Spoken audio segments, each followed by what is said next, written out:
You have to forgive yourself. You know deep down, like for the things that I've done that I'm not proud of, I've had to really hold those and carry those burdens and go, I'm not a bad person. I forgive myself. I still love myself regardless of that. And in order to not hurt the people around me, I have to go through that process of the forgiving of myself. And I'm prepared for whatever the outcome is of the actions that I have, but I already forgive me. And I think that process has to happen in order for you to be the person that's prepared to let go of things. And we are in. I'm gonna start with a question again. I feel like these interests became either you or myself asking a question to each other, and that's a quite a good start. So today's episode is the power of forgiveness, and my question is, why do you think forgiveness plays such an important role in self-development? Because I think that the power of letting go means that you have a trajectory to look forward and not backwards. Ooh, I like the answer. But could you expand on it, please? I think if you have a mindset that is moving forward, in the sense that I believe looking in the past should only be on what you've achieved, not dwelling on it or thinking how you could change it. And I think how I feel is, if you're hanging on to things and you have this negative emotion with it, that's always going to keep you in the same place. And for me, I've never wanted to stay in the same place, because I think you stay somewhere too long, you won't survive. You literally spoke what I wrote. That's so funny. Yeah, sorry I cut you. So I feel that if you truly want what's best for you and yourself, and by doing that is growing and moving forward and keep pushing forward, you have to let go. You have to be able to be prepared to let go. And that speaks in everything.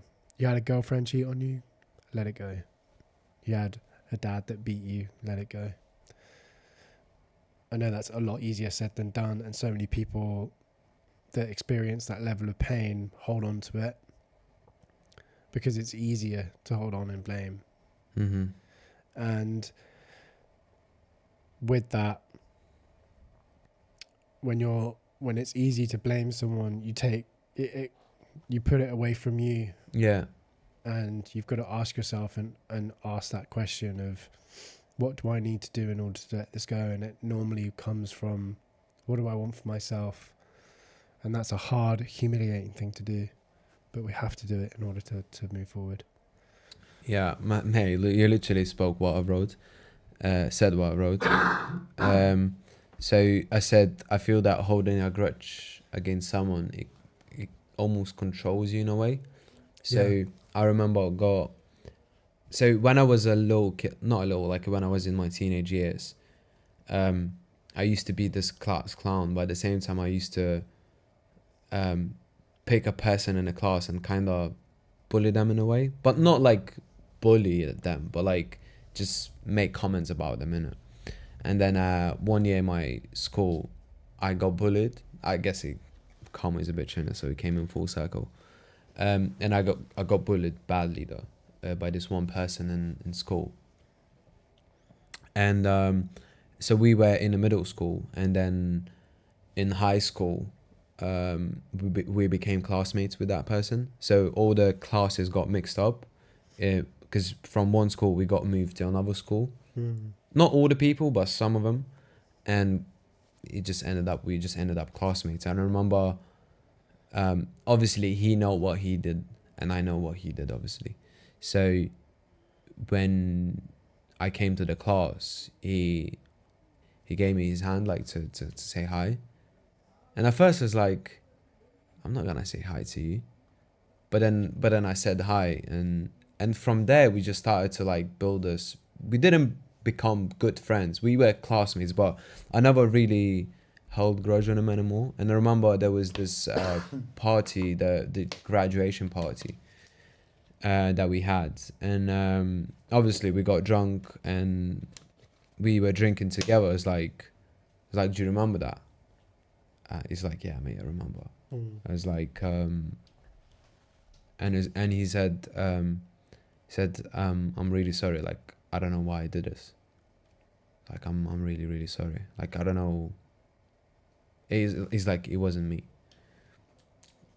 And it was really like interesting because by that time we weren't enemies anymore. And even though when we were in a class, we never really, I never looked at him as an enemy. There were times when we laughed together, and there were times when we never been we never became good friends, but at the same time I never really held grudge on him. And I feel like that's as you said, that's like a self-healing experience where you can move away from that painful experience. And at the same time, I feel like if I would held grudge on him in that class, it wouldn't be comfortable for me, first off. Like, every time I'm coming to class, I see him and like, oh, I just feel that hate towards him.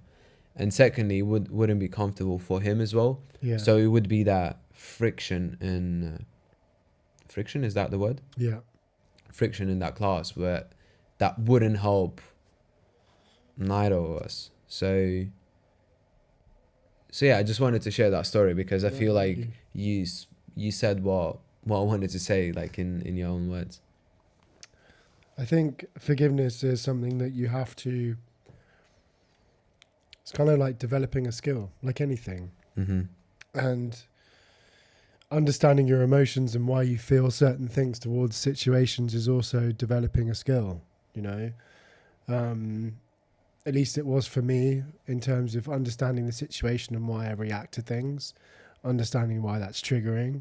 Hey guys, thank you so much for making it this far into the podcast. If you have any feedback, then please let us know, as we always want to make this podcast better. So hearing from you is always a pleasure. Please subscribe to all of our platforms, get involved at Triangle Theory. If you've got any comments or if you want to share any topics that you think that me and Conrad would like to talk about, then please get involved. We'd love to hear from you. Thank you so much.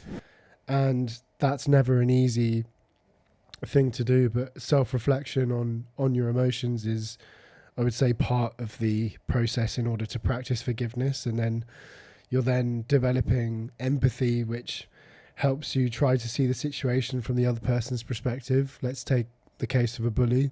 You know, 9 times out of 10 is because they're being bullied, you know, and you can kind of try and go, oh my God, I feel sorry for you because that must be really hard.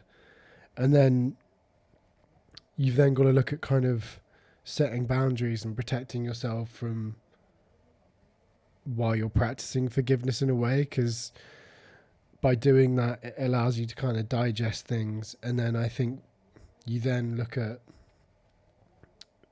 expressing your feelings in a constructive manner that's communicating to those around you that you can feel vulnerable with. But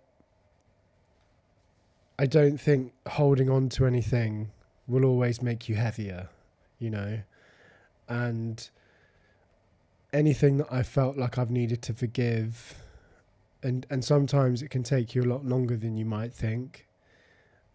I wish that, and I'll be real on here, I used to bear the weight of, like, for a long time, of kind of like my childhood bit and why that was a bit of a struggle.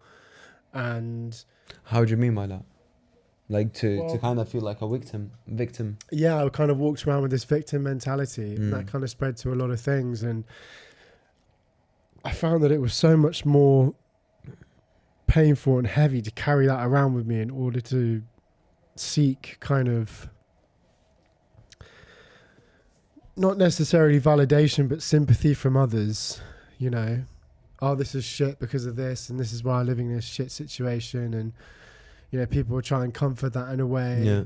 And I just found that was far more harder than it was to go, that was my situation. But at the end of the day, like, my family only had the best that they had at the time. And, you know, everyone's situation is unique and different, and there are a lot more different processes that you have to go through. My situation is unique to someone else's, and it's hard, and that's why I think it's kind of taking your time with things in order to really get things done.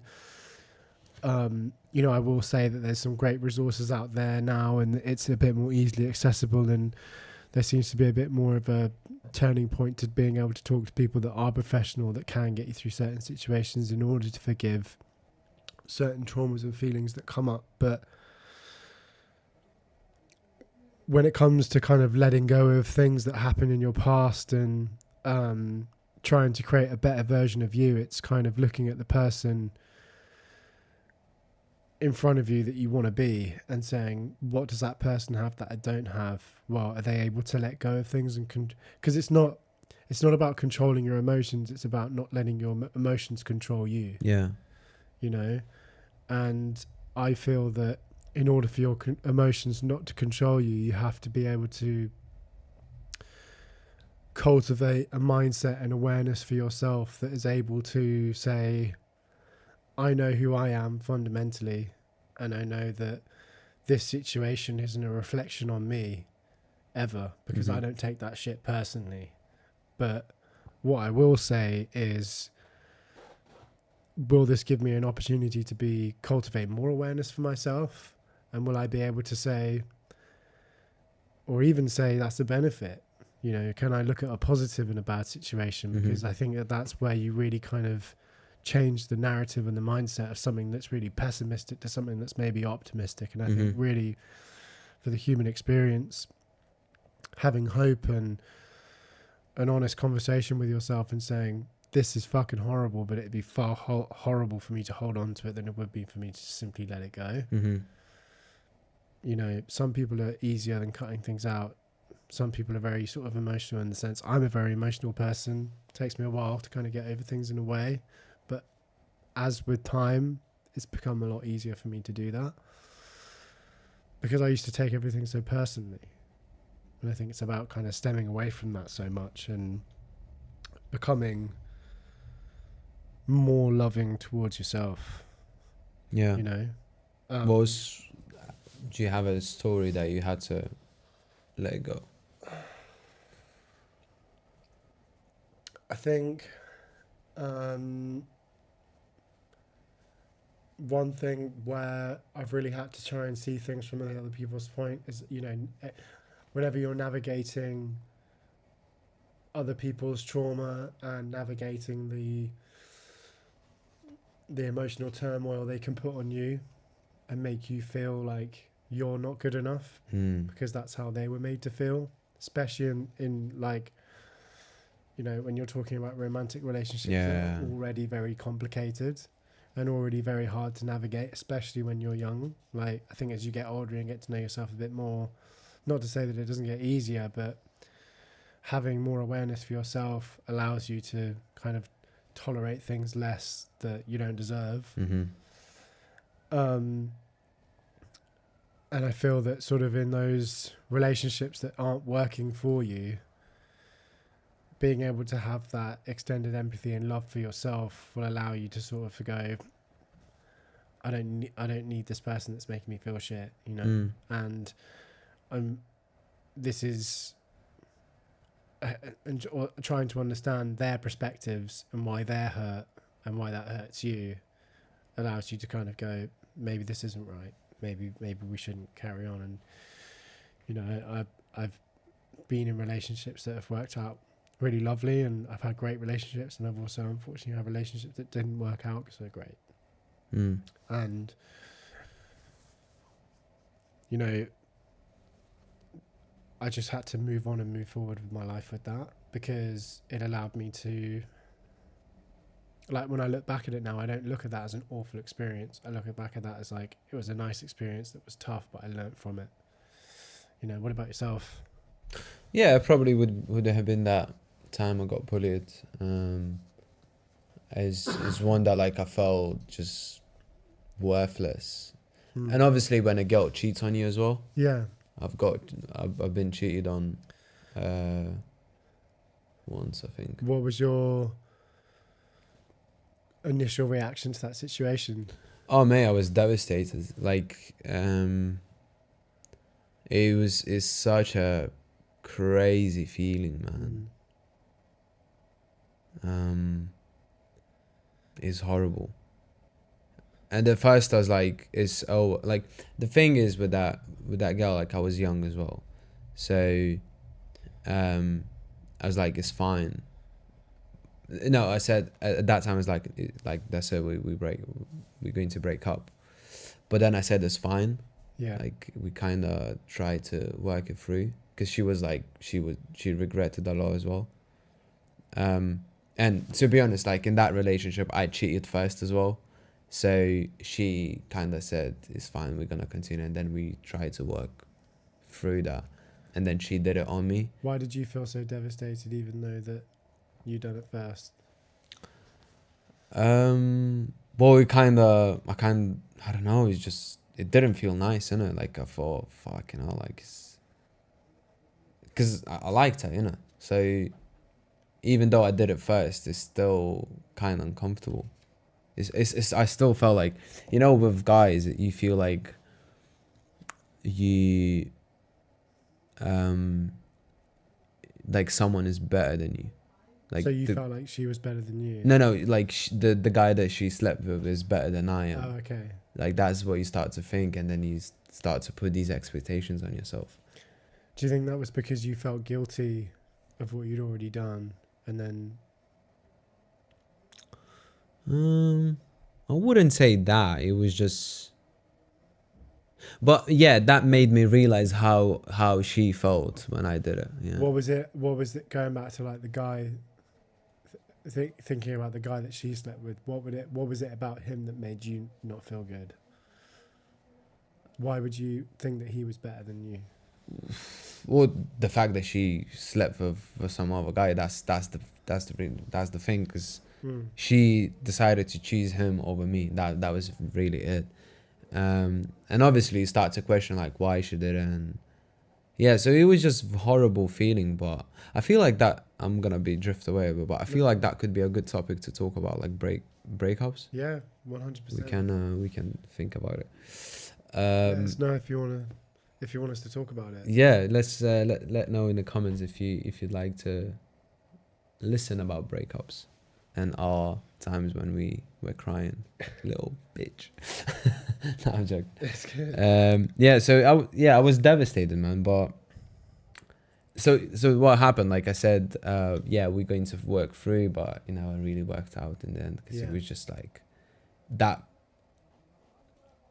incident was always in the back of my mind, and alternatively, it was always in hers. So it just didn't work out.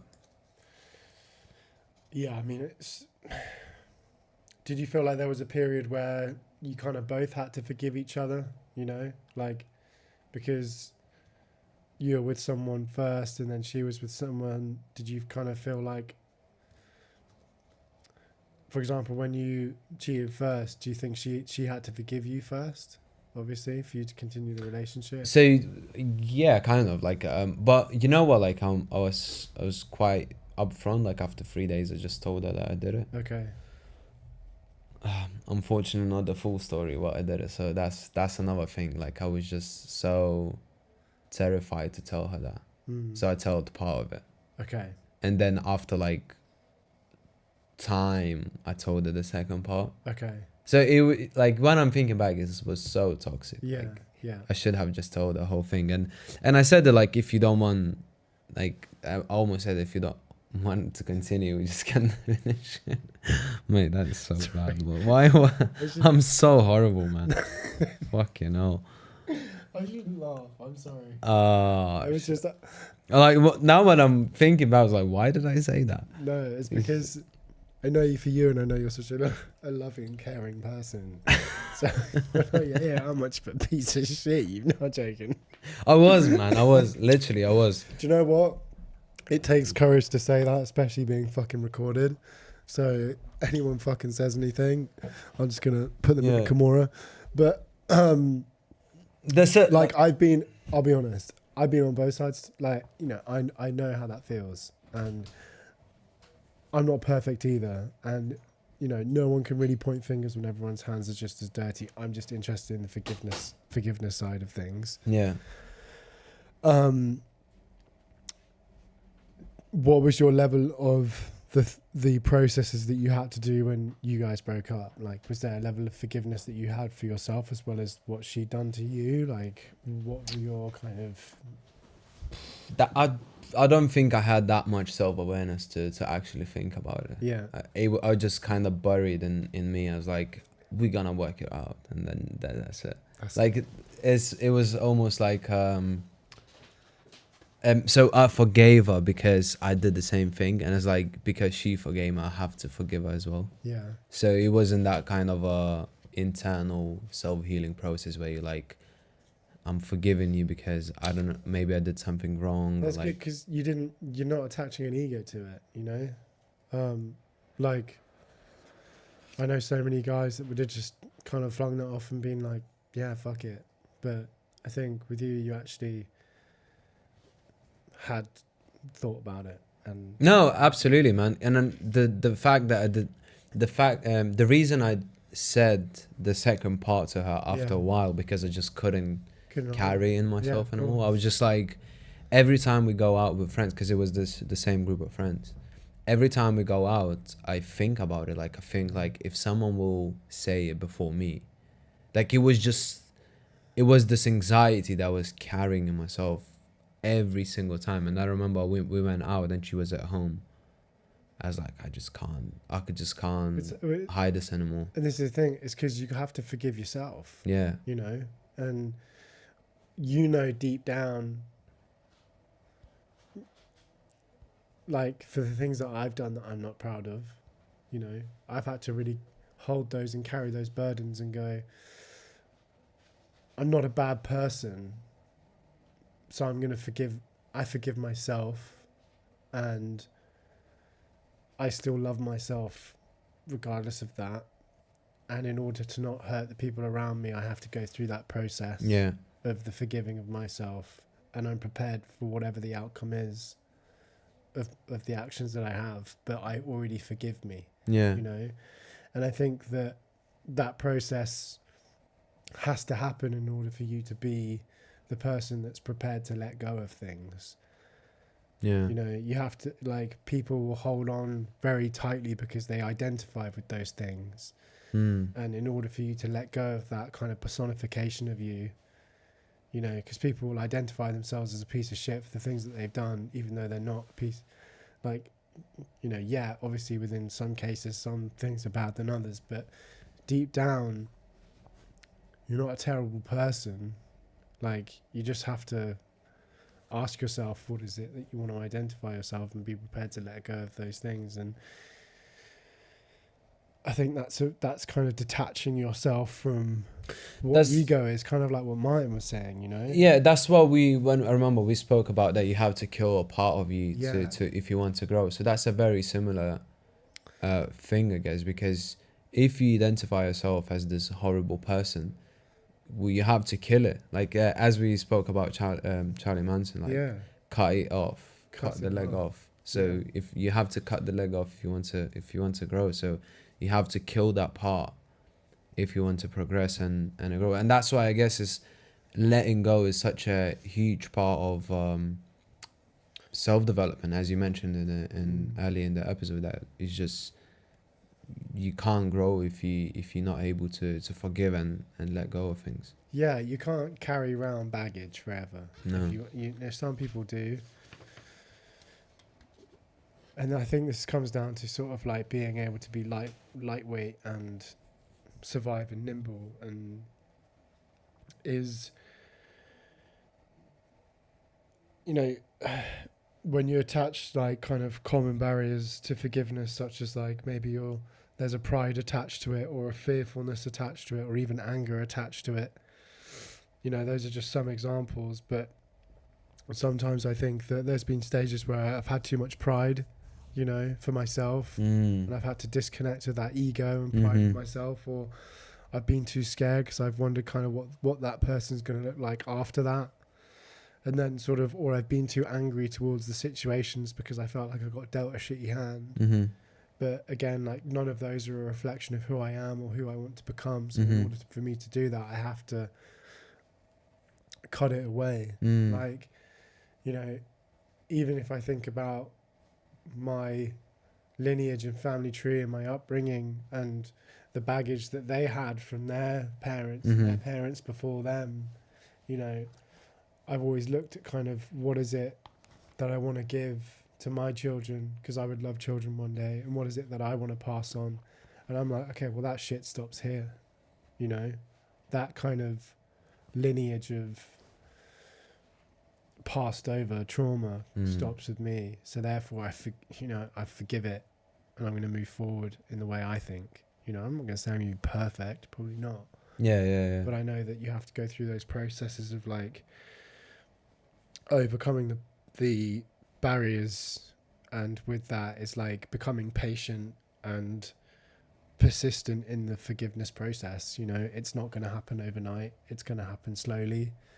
Well, as you said, it's generational trauma, so Yeah, it takes generations to break through that cycle. 100%. And you personally, you are the first one who did this, and Charlie, I guess, Yeah. and your sister, you're very like open people. I'd say your parents as well. They're very open Fairly, in a yeah. I way. mean, then I was very lucky to have the upbringing that I had. With that, they never really shied away things away from me. I think my increased level of empathy and understanding helped me develop a more of a compassionate outlook on things. But I was very underconfident and very kind of. But I would always try and I looked at things from an outsider's point of view, because I felt like a bit of an outsider. I felt like a bit of a weirdo. But even the things that have happened to me, or the things that people have done to me, I don't hold on to those grudges, because I've never saw a benefit in any of that. Yeah. Like, even if I got blamed for something that necessarily wasn't my fault, I don't have an emotional attachment to that. Well, that's it. When you You know, become true to yourself, you know that you didn't do Yeah. these things, and it's just like, I don't care what you're saying, man. Like, Yeah. I haven't done them. And like, I know I haven't done them. like getting beaten up by a bully, knowing that that isn't a reflection of me, but a reflection because he feels like a piece of shit. Yeah. It's really hard to do that at 14, 15. But that's the thing. When You you don't have that 13, emotional 14, awareness. You just yeah, think, exactly. oh, clearly I'm getting an ass whipping because Yeah. I feel like I deserve it, or Yeah, maybe I'm not exactly. cool enough. Exactly. So it really fucks with your perceivement of yourself. Like, you bullied me yesterday in jiu-jitsu. I got schooled, man. No, man. Like, you're very good. You're very good. No, dude, honestly, it was so I've like, because you were the first person I rolled with when I first started, so it was more just trying to like, I wanted to understand what you had seen in terms of an improvement. But no, it's like, it's so amazing rolling with you, because you're very methodical, and also because you've done more no-gi.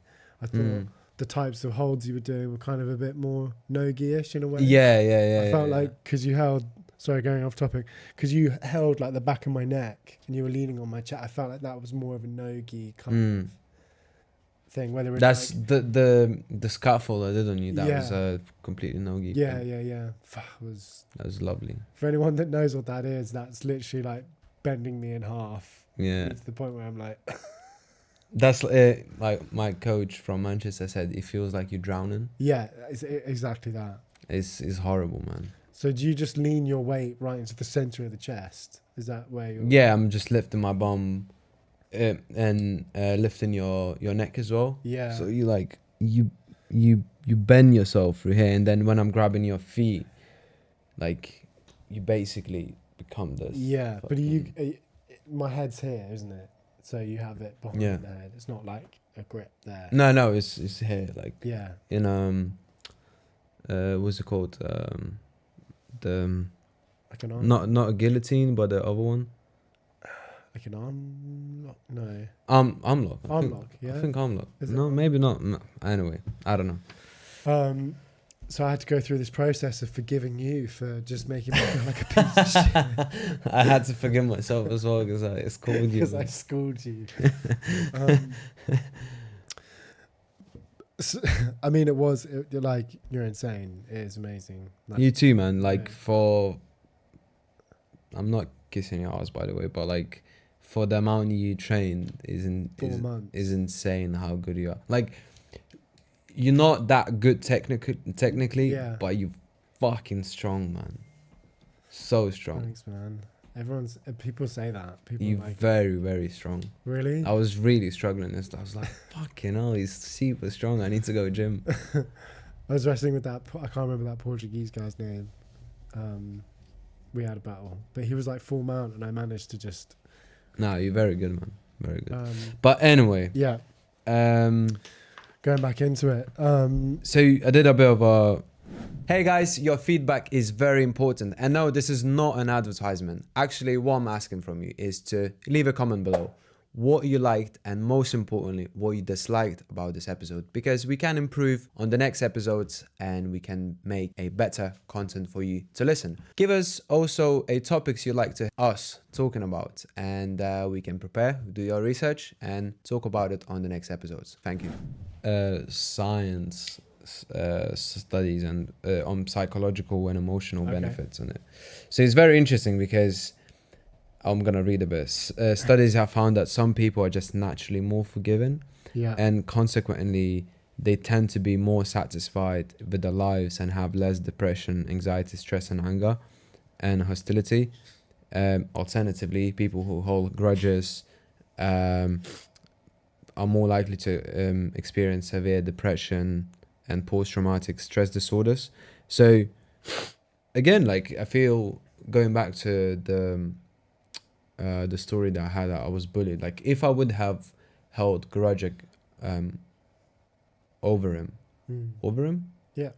I feel like I would have felt a lot more depressed, because every time I see him, it triggers that emotion, that anger, and I couldn't be just myself, just be happy. Where where when I let it go, it felt like I'm not part of it anymore. Like I still have the memories, but it's not as painful anymore. And that way, I just naturally felt happier, I guess. Because every time I see him, I was like, yeah, he did that, but like, I don't really care anymore. Like, it's just in the past. For sure, and it allows you to kind of just build stronger connections with people. Yeah. You know? Like, if you kind of walking around assuming everyone's gonna fuck you up, you're not gonna live a nice life. Yeah. Same with relationships and stuff. Like that's kind of where I think the majority of my forgiveness has kind of had to come from. Is, you know, to build stronger, healthier connections with other people, I've had to reduce my anxiety towards cultivating relationships romantically, and by doing that, I've had to forgive and let go of grudges where I felt like I got fucked over. Because that never helped. That's never going to help you. Like imagine, you're going into a relationship and you have a grudge for your ex-girlfriend, you're talking to someone that you're interested in about that. They're not going to want to fucking hear that. So you have to go through those processes. And I think that, like, because now I'm seeing someone now, and it took me 3 years to get to this point of being on my own. How do you mean? Because it took me 3 years to really let go of it. Oh, really? Or like, I'd say like a good 2 years, yeah. And then a year just exploring myself. Because I was still really locked in about, thinking I was a shit person. Because I was made to feel that way. Because it was toxic. Yeah. Everything that I felt like I was doing was wrong, and I identified with myself with that. I think it would be very beneficial if you could expand on it. Like, you don't need to get into details, of course. but Well, like I feel like a lot of people going through that. Yeah, so my relationship, and I won't say who it was, but it was toxic in the sense that I felt like nothing was ever good enough for this individual, and it was a constant kind of like I was never like 1 minute I was good, and then 1 minute every time I did something and I was wrong, and I was kind of in this place of what can I do in order for this person to really love me, because I feel like they're not. I feel like they don't. I feel like 1 minute it's loving, the next minute it's like I'm not here enough, And Were you trying to please that person? yeah, and I was trying to please as best as I could, trying to be this perfect boyfriend. But the truth is, it's like no one's ever perfect. You're going to slip, but it's never. It shouldn't be you versus them. It should be you and them versus the situation. Mm-hmm. You know, and it never really felt like that. It always felt like we were kind of against each other, Mm-hmm. or it was their point versus my point. But then it's like, well, what's the point we're even arguing about? Mm. You know, I'm trying to understand you, but you're only saying that the problem is me. But I'm trying to understand what I need to change, you know. And I'm the person that will more than happily take criticism and go, okay, I recognize that and I'll try and do better. But when it's like, even on the things that you're trying to do better and the things that you're doing good at, that it's like, that's a problem, then it's like, well, am I even the right person for you? But then because you love that person, you're conditioned to kind of, for me, it was like, changing my real authentic self in order to please someone else, and that's not right, because then I felt at that time that I then resented that person, you know, because I was like, they don't get me or understand me, but then I'm staying in something because what I feel like that's something that I need because they made me feel that way. I think that that's when you kind of start to understand that maybe you're with someone that you shouldn't be, when they make you feel like you need to change for them, you know. What was the tipping point that you realized, like, fucking hell, that's not healthy? Everyone around me, including myself and my gut feeling, knew that it wasn't the right thing to be in. Including your girlfriend? No, everyone around me, including my own gut feeling, was telling me like, stay the fuck away from this person. But well, like, I even did before not. you got in, Before I got into the relationship, I kind of was a bit hesitant because I saw some red flags, but I still went in. what were the red flags, if you don't mind sharing? Like an obsession with themselves. So narcissistic tendencies. Always the feeling that at any given moment they could do better and just walk off, and they wouldn't even think twice about it. I felt like it was an honour to be in their presence, and I shouldn't have to feel like that. That was a red flag. You know, you should never be made to feel like you're never good enough for anyone. I think that was how I was made to feel, was like, I'm better than you and you're lucky. You know what I mean? And like, even leaving that relationship, I had to go through a forgiveness of myself and go, I need to just know who I am. By doing that, I need to forgive myself for even putting myself in a position where I was made to feel like that. Because clearly I was trying to seek something that I wasn't given before, you know. And what was that? That stemmed from a childhood where I didn't feel like I was enough, or tried to had to mediate situations where I just, in order to survive, was trying to play devil's advocate in some ways, you know. Tell myself one thing when actually it's the other thing. So that was hard, you know. That was a hard process. And then even in my relationship before that, it wasn't easy nonetheless, but I felt like there was a process that I needed to go through, which was, okay, they weren't great to me and I wasn't great to myself either, so how can I let go of it? Because I don't want to have a grudge with it. What do you think you learned from that relationship? Good question. The importance of communicating your feelings and not people pleasing. Saying no is really important, and also creating value for yourself.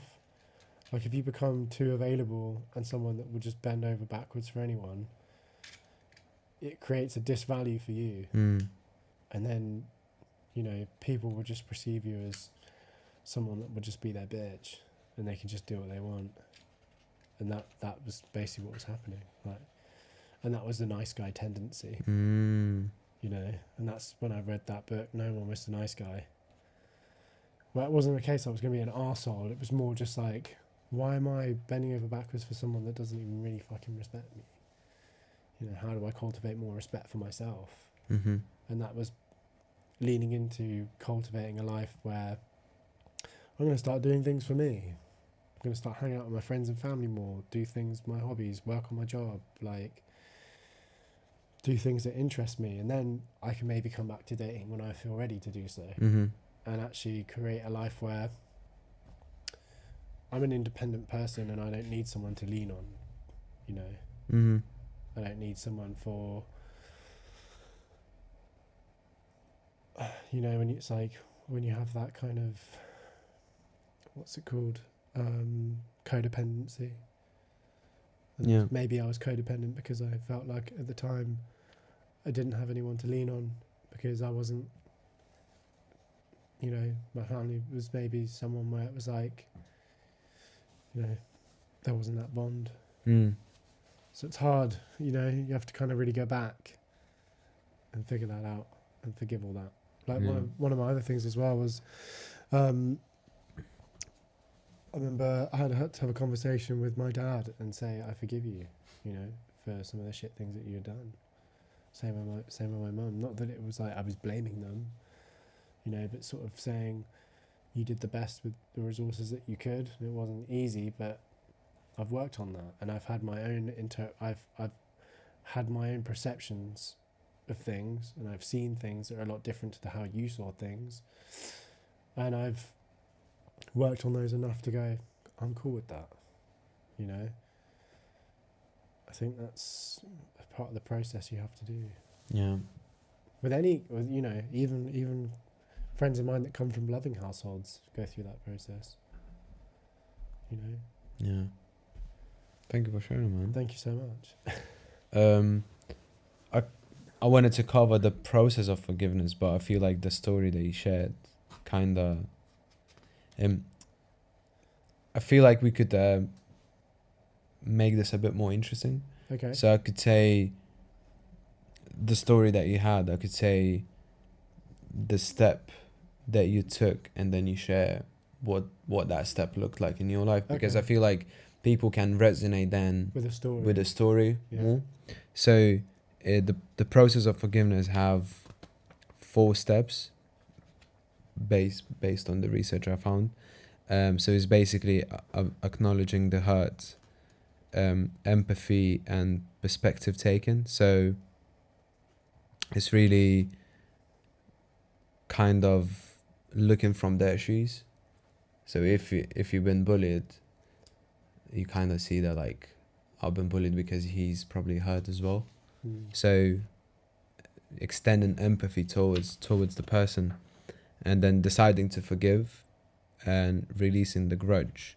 So let's start with the first one. Like in the story that you shared, what was the tipping point that you acknowledged the hurt? The hurt within myself was, what is it that I feel like I need from this relationship? That's so, like, acknowledging the hurt would be, you mean on their side or my side? Like why you holding a grudge, basically? So yeah, so why you feel hurt. So what is it about this that's making you feel emotionally attached Mm-hmm. to this situation? Mm-hmm. You know, and it's like, it's kind of dissecting it and then looking at the internals of, like, okay, why does this really affect me? Why does this really hurt me? What is this triggering? How does this make me feel? Does this make me feel angry, sad? Does this make me feel fearful? You know, what's producing these emotions? You know, why does this make me feel hurt? And then looking at that, then kind of going, okay, well, if this is triggering these, why do I think that is? Why do I think that is? Is that because I've had this, and this happened to Mm-hmm. me? Is, you know, and it's kind of looking back and looking at it through the kind of person that you are dealing with the situation. You know, does this make me feel like I'm not worthy? You know, why do I not feel worthy towards the situation? I am worthy because I know I'm worthy, but why does it make me feel like that? Was that because I was told that I wasn't worthy? Was that because I was put down? Was that because someone told me I wasn't good enough? How do you know that you're worthy? Because some people, like you said, I know that I'm worthy, but some people don't feel that way.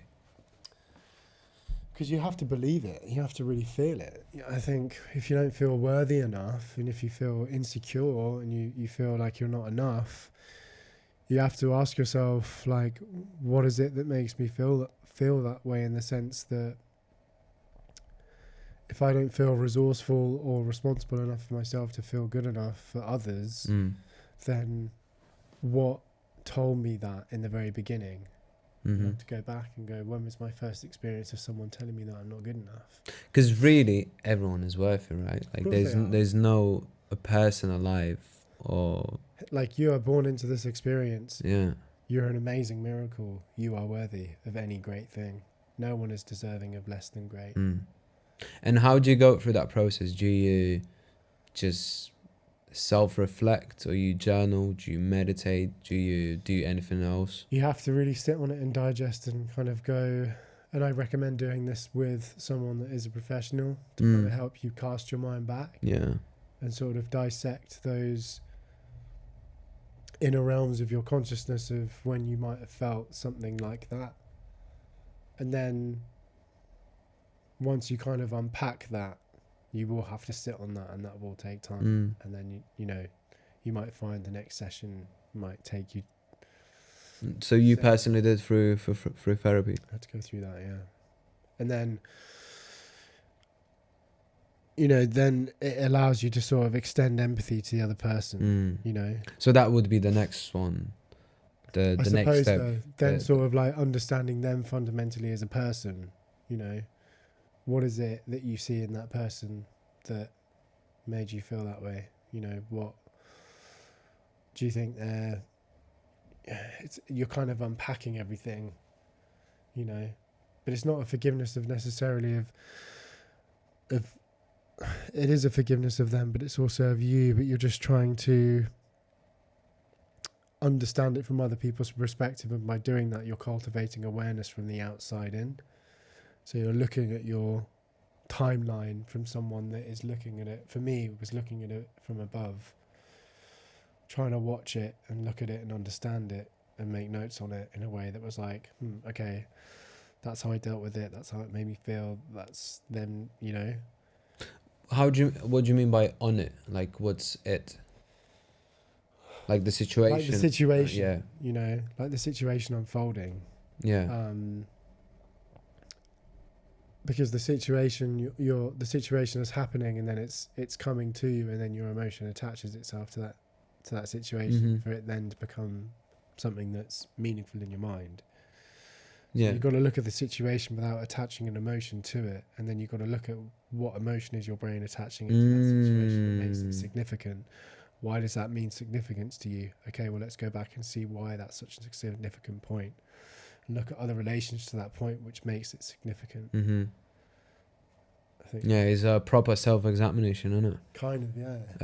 So like, when you extend an empathy to that partner of yours, what was the thing that you said?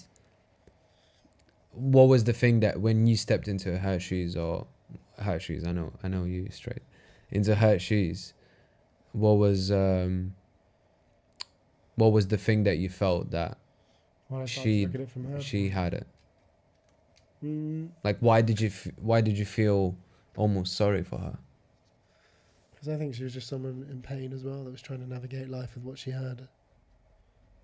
Do you think she's naturally like a bad person? It's hard to say that when it's like, it's hard for me not to say no when I experience a really awful thing. Then it's also not the person within me to say whether or not that person's bad, because I'm not a bad person. I don't have anything bad to... Of course I can say bad about people, but it's not within my nature. Yeah. I've just let go of it because it's not a reflection of me, because I know who I am. But if I was to look at that person now, I just go, I feel like you're the kind of person that just needs to do and understand themselves a bit more, because this might not be the reflection that you want people to perceive you as. So maybe you should take some time for yourself, because that will allow you to understand yourself better, because you're projecting something that's not great right now. It's not a positive experience, me being with you right now, because I don't feel positive, and I clearly you don't, that would be kind of my perspective on things. Mm-hmm. But when you're in it, it's a lot different, you know? It doesn't feel that it's really hard to take yourself away from a situation that's happening right in front of you. And when did you decide to, like, how long of the after relationship or after you broke up you decided to forgive, and what was the process, the thought process? Well, I immediately changed my environment, so I just cut it off Mm-hmm. and was like, I can't do this anymore. Like, how did you change it? Did you move out? Did you Yeah, I moved change out. cities? Stay with my mum for a bit. Was that? Stay with my mum for a bit. It was like a couple of months. Moved in. Me and my sister moved into a place. Yeah, I think that was the whole process of. Yeah, just but I also dealt with it with kind of pursuing things that I wanted to enjoy more of, Mm-hmm. not making someone the center of my, not trying to fill it with things that I enjoy as well was also a part of the process. Do more things that make you feel good. Go out on your runs, eat well, spend time with friends, people that love you and support you. Go back to those kinds of places that make you feel good. I think it's all a part of the process that allows you to sort of forgive and look at things a bit, then you talk with your friends and you tell them about it and they're like, mate, that's not right. I was lucky to have people in my life that were telling me that, where they're like, no one should make you feel that way because we know you and you're a great person. It's really important to get other people's perspective. Yeah, exactly. Confide in people and cultivate relationships with people where you can be vulnerable, where they won't use that against you. Create, and to be honest, you can have 100 friends. Guarantee I can count on one hand, which I'm proud of, people that will be able to hold a safe space for me being vulnerable, and to me that's all I care about. You don't need 100 to. Well, that's the difference between having people around you through thick and thin and people that might not want to be your friend because you haven't got this, or you haven't reached this level of status, or will jump ship because they think that you're not like those fake and fickle people that come in and out of people's lives simply on the basis of what they have, not who they are. So for me, I have those people around me that I'm able to lean on, when things are tough. Yeah. Or when I'm trying to navigate a situation that I might feel a bit like, fucking hell, am I an arsehole here? I don't know. Yeah. Because I trust the people around me and I trust their opinions because they have the same values I have. So I think a lot of that as well that helps you understand forgiveness is, getting other people's thoughts on it that support you and, want to help you get through it. Yeah, and what was the process of releasing the grudge? I guess it's very similar to deciding to forgive. So I did this thing where I wrote down on a piece of paper, that hike that I did with my family. Yeah. So I actually wrote a piece of paper before that hike of everything that I wanted to let go of, all of my insecurities and all of my trauma that was locked in, that I held on to that and I burnt it. And that was my way of letting it go. Mate, now that you said it, you know what? Like, it's so interesting because after that, you had this experience where everyone was laughing hysterically, innit? It was a very transcending day. It's such a coincidence when you think about it, right? But is it? What it was childhood trauma that I held on to, that cultivated itself into a romantic relationship that didn't work out. And I kind of burnt and got rid of an inner child that allowed me to transcend and have something new and meaningful. And that's why that day was so significant to me. And then I was like, that's what's really important. That's sick. Now it definitely makes sense. Do you know what I mean? It was all this kind of like universe kind of synergy in my life. Aligned it. It aligned. Everything aligned. And it went, yeah, cool, you let go. Nice. Whereas I could hold on to that letter, stuffed it in my pocket, and I'm not going to let go because I'm still that angry boy. That's sick, man. That's sick. And I felt really good, yeah. So I definitely recommend things like that or tools like that. Anyone listening to that can get in touch with me and talk about it. But find yourself in a space where you're able to try to understand what it is that is making you hold on to things. Why can't you let go of things, I think, is the question you should ask yourself. How does that make you feel? You actually made me think now, because I feel like I'm holding on to some stuff. Okay, do you want to elaborate? Because this could be really interesting. Yeah, absolutely. I guess we'll start with success. Like my partner, my girlfriend, she always points that out, and she's like, you're always chasing this success thing, whatever it is in your mind, and like, I don't think it's who you truly are. And it really makes me think, because I do chase it, and I think it's who I am as a person. But at the same time, I'm thinking, will I regret that in the future? Because I spent so much time and energy on it. And maybe it's something that,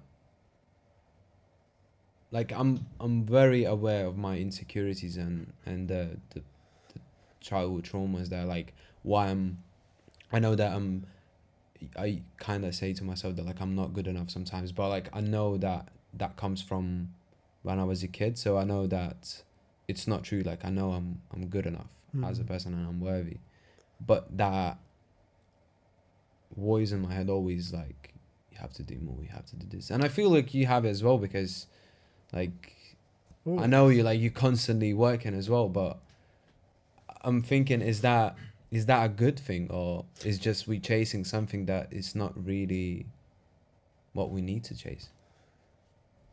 So you got to ask yourself. It's a therapy session. It really is. It's asking yourself, what is it that makes you feel insignificant, and what is it that you're chasing in the pursuit of success, and what is it that you don't have now that makes you feel like. So what is it in your life that you don't have now that makes you feel like you should have it, or makes you feel insignificant that you don't have it? And for example, I was thinking this thought yesterday was, I was feeling insecure, and the reason why I was feeling that way was because I felt like at the time, yesterday being, that I was unable to be able to provide for those around me, simply because I feel insignificant on the things that I have now. Okay. And I know that my value is that I want to be able to provide to people that I love and care about, as most people do. And I can't help but to blame myself, because at the end of the day, I'm aware enough that it's based on the actions that you do in your life that will allow you to get to where you want to go. So therefore, it's a reflection of me now. However, mate, you fucking talking what I think. Like, literally, that's literally the way I think. So it's this kind of figure of 8 where it's like, I want to get here, but I'm not here, and that's a reflection of me, because I know that it's in my level of output that will exactly, yes. Makes me feel like shit. That's a reflection on my previous actions. However, I have to let go of that, because your perception of you shouldn't be what it is that you have. Your perception of you should be who you are. Who you are. And when you think about the person who you are, you have to ask yourself, I am the person I am on the basis of everything that I've done that's led me up to this point. I've made some mistakes, and that's okay, but I know that I'm on a trajectory to get to where I want to be. And I know that success is inevitable. However, I will not let that be the detriment of the things that I want to enjoy today, and affecting those around me, because I think really life isn't about your perceptions of those around you and the validation that you get from others, because you can have all the things in the world and people will still have their perceptions and thoughts on you regardless of the things that you have. It all comes from the place within, which is why do I feel that way? Why do I feel inadequate? Maybe that stems from me not feeling enough. Maybe that stems from something that someone told me that made me feel inadequate on the basis of the things that I don't have, not actually on the person that I am. The beautiful thing is I'm friends with you, not on the basis that you're successful. I'm friends with you, Conrad, because of who you are as a person. I understand that, but as an example, let's just say, so I know I'm somewhat a disciplined person. Like I know people knows that as well. Yeah. But if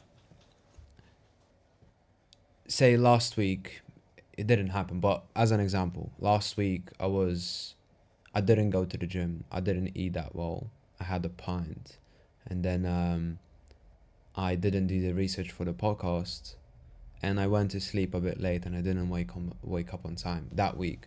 So that's when I struggle to um that's when I struggle to believe in it, because it's like, yes, people say you're a disciplined person and you know you're a disciplined person overall, but does that one week define me who I am? And if it doesn't define what it tells about me, am I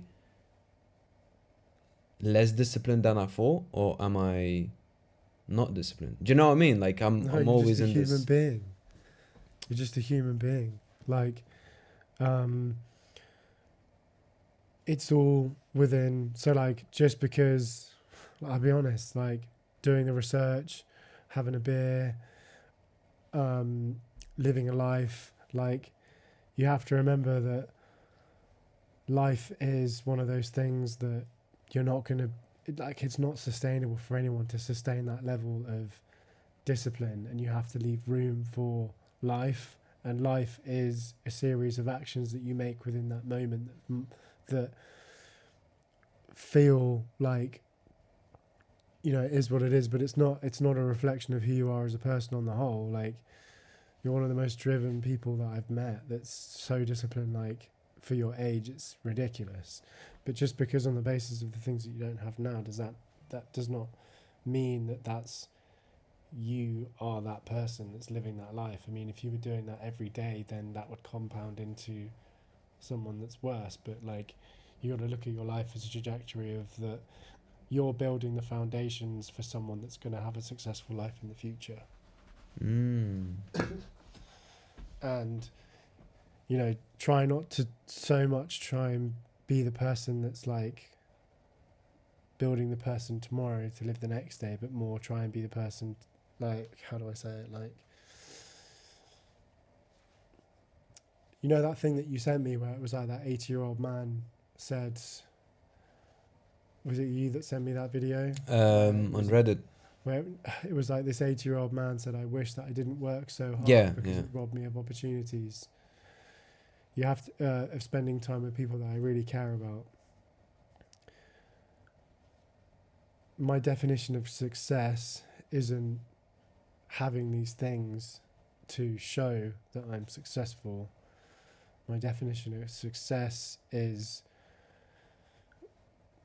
how can I spend it more freely with the people that I care about and make a difference that allows people to understand themselves and, you know, create experiences for people that will allow them to enjoy themselves. Like, the whole reason why I created, you know, Dosmas, which is a food business, was, you know, not necessarily so people can just buy tacos and make money.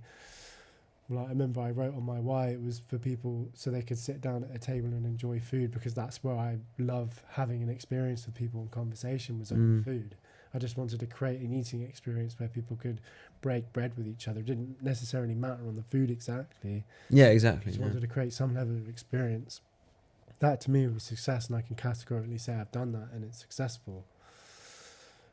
So, and then it's just a case of scaling it and looking else and what are the other things that I want to do. But fuck it, man. Like, because I used to say that to myself all the time. I was like, I didn't go for a run this morning. I didn't meditate. I feel like shit. This is exactly why I'm not where I want to be. And I was right all along, because if I was successful, then I'd be here, and I know that I would be that person. So clearly I'm not. So clearly I feed back into that loop, which is the self-doubt and personification that I am not worthy to even have those things. Mm. But you have to change your mindset and go, I have those things, I am those things, and I'm already that person. I live that. I am that. I am the kind of person that has this experience, and by doing that, you just have to believe on the building blocks that you are that person, regardless of whether or not you take a day and have a beer, or go out with Rafal on a date night, or because you have to live your life as well. I honestly was talking to Charlie yesterday, funnily enough, saying I felt like I robbed myself of opportunities the last 6.5 years of DOSMAS because I spent so much time building it, and it might be taken away from me because it's really hard business. And the only thing I regret is having not spent more time with people that I care about. But Really? had I not done that, maybe DOSMAS wouldn't be in the position that it is today. So We had this conversation as well on it's one Sunday. of those things that you're constantly tipping and toe from, is trying to understand what fundamentally makes you happy and then kind of going from there. But don't live so much. I would suggest as a friend, like, don't live so much on someone that you should be. Just be the person that you know you are, and keep leaning into that, and keep learning the person that you are, keep growing. Yeah, it does feel like sometimes I'm good at being that person. Like, even though if I'm not going to the gym, or like I'm doing something easier than I thought, I'm just like, yeah, I did that, but it doesn't really define who I am. But sometimes when you do, it really gets in your mind. But like, it's not sustainable to like 7 days a week wake up and journal, meditate, and do all these things every day. Like, I guarantee, like, all the Tim Ferrisses, David Gog, like, as much as they say that they do it, like, they're still fucking human. There's still days where they won't. I'm not sure about David Goggins, man. You know what I mean? But like, there are days where he's probably traveling and doing other things where he can't get it all in at once. But you also have to look at him as a person and go, well, he's running away from some trauma that he's had to go through. You've got to look at him as a person and go, like, he's just a different human to I am. Obviously he's just a different, like, he went through that. Like, I think on Modern Wisdom, he said, or Chris Williamson said that if you, like, everyone wants to be Michael Jordan or like David Goggins, run these 100 miles, but do you want to take all the baggage that is with him? So when his dad was beating him, when his dad was beating his mom, when everyone was calling him bullying him in his school, calling him N-word all the time, like, it's just all these disgusting things that comes with it. Do you want to take that as well, or you want to take all the best-selling author, hardest man alive, like all these labels that comes with it? So it's the same thing with Tiger Woods. Like, do you want to be the best golfer, but do you also want to take what happened to him, because like his dad was like very toxic towards him and that? So it's just like all these different things that comes with the price. It's one of those interesting things, because I think early in life, when you're a young man, you want to pursue and push yourself. Yeah. And you want to push through those goals in order for you to create success, which, let's face it, is financial freedom, right? Let's just say that the reason why I'm working so hard is because I want to have more money and I want to create more success for my family and the people around me. Great goal to have. Within that pursuit, I'm not going to kill myself waking up at, like, yes, I'll wake up early and I'll get a gym session, I'll do my work, and I'll go into work every day and I'll push myself. I do that. I can put my head on a pillow and say I've done a good day's worth of work today, and I've done that for a long time, and it's got me to where I am now. Mm-hmm. Do I sit down and go sometimes, fuck, I didn't do good enough? Yeah. Fuck, I shouldn't have had a drink? Yeah. Fuck, maybe I shouldn't have gone to that party and that's like completely disrupted my like morning routine that I've really worked so hard to build, and that's going to disrupt my path to success. Yeah, that's happened multiple times. But does that take away from the person that I want to live and be? Oh. Because you have to see the big picture, right? You have to live.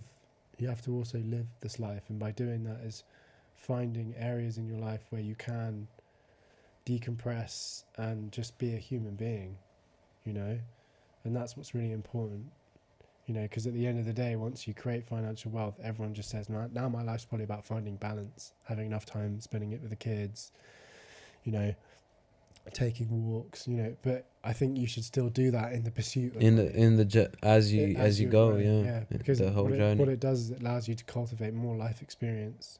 It's looking at the investments that you're making in yourself. Like going for a beer with you guys and going camping, that wasn't taking me away from, No, definitely. because I could, that you was know, wholesome. for me, I could easily just go to work and I could just grind it out, but that's needed because for me, it's an investment into that. Or going for drinks with Danica, like getting drunk, like, but that's someone I see a future with, but that's not going to take me away. That's an investment into another aspect of my Exactly. life. Yeah, Because yeah. work and the pursuit of success in a month, that's just one side of me. But you go to jiu-jitsu 3 times, 4 times a week. That's just another thing that you pursue your success in. But are you going to, because it's not like you're pursuing that one goal of jiu-jitsu, you're also doing work as well. So work takes away from your goals in jiu-jitsu, but you know that that's just a part of you that makes up you.